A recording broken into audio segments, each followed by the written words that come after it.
Meet Jin Powell, locked up in the Playa Negra prison. He's not exactly having a good time until his old friend Harris comes to visit with good news. Jim's getting out, yay! But of course, there's a catch. So we go in, take out the scientist. A powerful company has bribed the authorities to grant Jim's freedom because they need him for a special job. Jim is hired to take Dr. Healy to one of the company's labs and then retrieve some of their assets. Sounds pretty easy, except for the location. The lab is part of an underground facility in Soviet territory where there's a civil war going on. Jim is allowed to take his own team. We're taking a hell of a risk. But they make it clear that Dr. Healy will be the one calling the shots. Getting in the van, she introduces Spencer as company security, and off they go, these merry mercs. They move quietly through the woods until they reach a minefield. It's just been a while.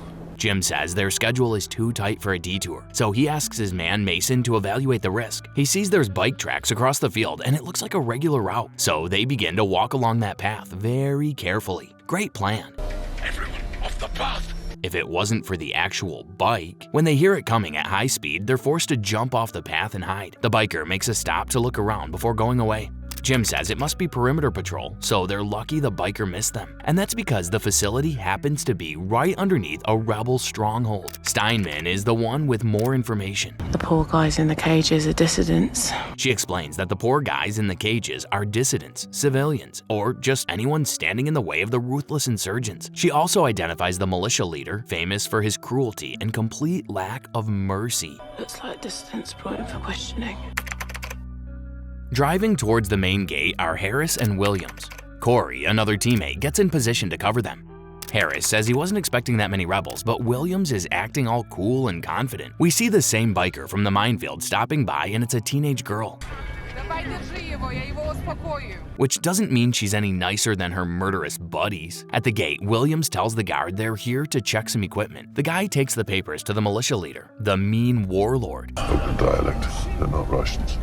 Williams' confidence is completely gone by now. With a little help from strong vodka, Harris gets out of the car and everyone watching from higher ground starts to panic. Still holding onto the bottle, Harris is talking nonsense about the war, name-dropping Soviet regions and tapping the evil leader on his back. Corey says he has a clean shot if necessary, but Jim says, wait. The evil leader happens to like both vodka and crazy people. We're in. He lets them in with no extra drama. Inside the building, a teenage boy in uniform is having some trouble with the computers. Harris says Williams is a genius and he's here to help. As soon as the boy leaves, they check the cameras and Steinman's radio. The north wall is clear. The north wall is clear. While the rest of the team is getting in, the biker girl sneaks up on Williams. With some persistent questions, she's trying to find out where he's from. Harris shows up saying he's Georgian. He also says how delighted they are to have her company. No quicker way to make her leave. Now the team is inside the building. They're carefully making their way downwards. Dr. Healy says the facility was adapted from old Cold War bunkers. The hands are tied behind their backs. And the lab is about half a mile underground. At some point, the group finds something that could be explosive.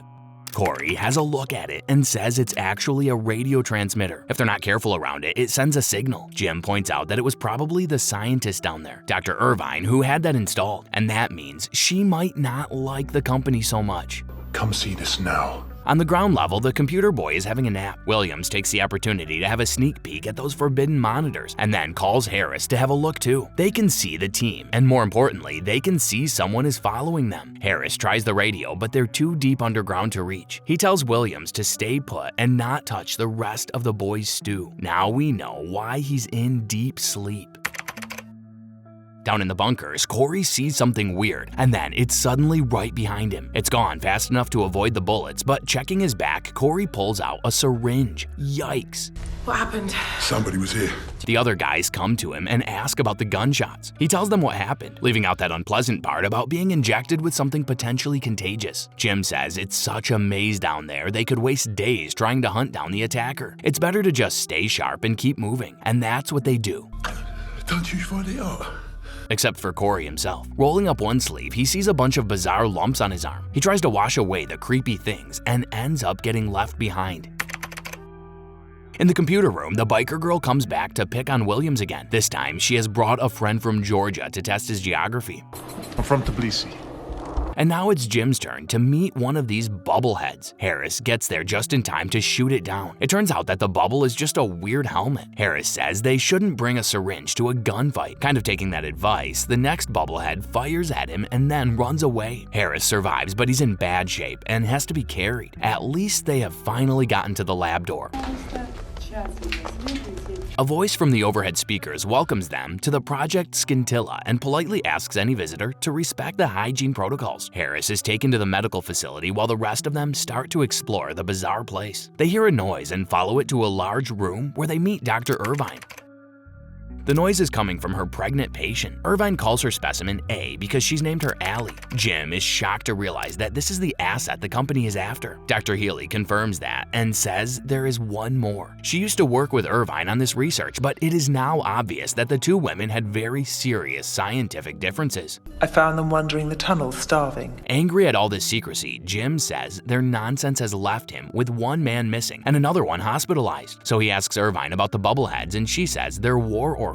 Having found them starving in the tunnels, she fed and trained them. Now they are the ones who stopped the guys upstairs from getting too curious. How long has she got, Mathesis? Those syringes have a nasty bio-warfare cocktail. Stepping aside for a word in private, Jim tells Healy he refuses to risk anyone else for this madness. Williams is still upstairs with the armed lunatics. They need to leave immediately. Healy says they can't. Allie is due to give birth and it's too risky to move her right now. About to lose patience, Jim gives her 30 minutes. Then he gets back to Irvine. The company had specifically forbidden questions related to the research, but Jim couldn't care less at this point. They spent a lot of money on all the sciences. And Irvine is just delighted to have an audience. So she tells him her story. She was a young graduate when the Soviet Union approached her. Back then, they were willing to spend a lot of money on whatever branch of science could be weaponized. With many meteorite craters spread all over the country, they had the opportunity to explore these sites until they found a 2-billion-year-old meteorite. Anything that might lead to something handy, like the... containing organic material. Dr. Irvine was hired to extract the alien DNA. Jim says they must have offered her a fortune. She says it was something even better, complete freedom to work on it. No restrictions, no rules, not even laws she had to respect. Why don't I show you? Irvine decides to show him more. They go through an eerie room where there's a blackboard and many toys around. Irvine says the specimens need to be educated so they can compare them against normal children. Jim's surprised by the word children because the pregnant girl seems to be between 18 to 20 years old. Irvine tells him Allie is 5 years old. After crossing lots of plastic curtains, they get to an igloo-like chamber where they meet Goth, the second specimen. Jim and Steinman don't even know what to say, which is not a problem because Irvine is unable to shut up anyway. In a disappointed tone, she says Goth cannot speak or understand anything more than basic commands, and unlike Allie, he can't even breathe properly in our atmosphere, so she had to keep him in the igloo chamber. The air inside is customized to the hybrid's breathing needs. You really don't understand this. That's something she has failed to mention to these regular humans, and it explains why Steinman is having trouble breathing. As they step outside the igloo, she's surprised at the boy's manners, picking up her bag as a real gentleman. Of course, she doesn't notice he has taken her phone. Irvine says Goth and Allie are half human because she needed a human base to fill the gaps in the alien DNA, but she clearly has high hopes for Allie's baby. The boy is distant. A second generation within the breeding experiment is likely to show more alien features. Irvine finally addresses Jim's horrified look by simply saying, "Nah, you don't get it." He says he doesn't have to. He has been paid to complete a job and his only focus is the client's needs. Irvine scoffs and says it's really dumb of him to trust Dr. Healy. Her actual plans might not include Jim getting out of that building at all. A video playing in the main room tells us more about the hybrids and also about the two scientists. Dr. Irvine has always complained that Allie and Goth are less bright than expected. They keep underperforming and fail to complete simple tasks. The two subjects are a year old today. In the video, Dr. Healy voices her concerns about Irvine's ambition combined with so much frustration. It could mean that she's starting to rush things and become reckless. That's when we get to see something from behind the scenes in that video log. Allie and Goth are taking a dull test with building blocks. Neither scientist gets to see one of the building blocks levitating in the air, clearly controlled by Goth's mind. Allie shows no surprise, and it seems like this has happened before. How's that for some alien features? Back to the present. I can't stop the pain. The main room is obstetrician chaos right now. Nothing is working with Allie, and she may not survive childbirth. When Irvine gets there, Healy blames her for going forward with this, with so little knowledge about hybrid physiology. Irvine says she never expected Allie to make it anyway. Inside his igloo, Goth looks distressed, as if he knew there's something very wrong. By now, it's obvious that no one in the room is particularly fond of Dr. Irvine. Is she dying?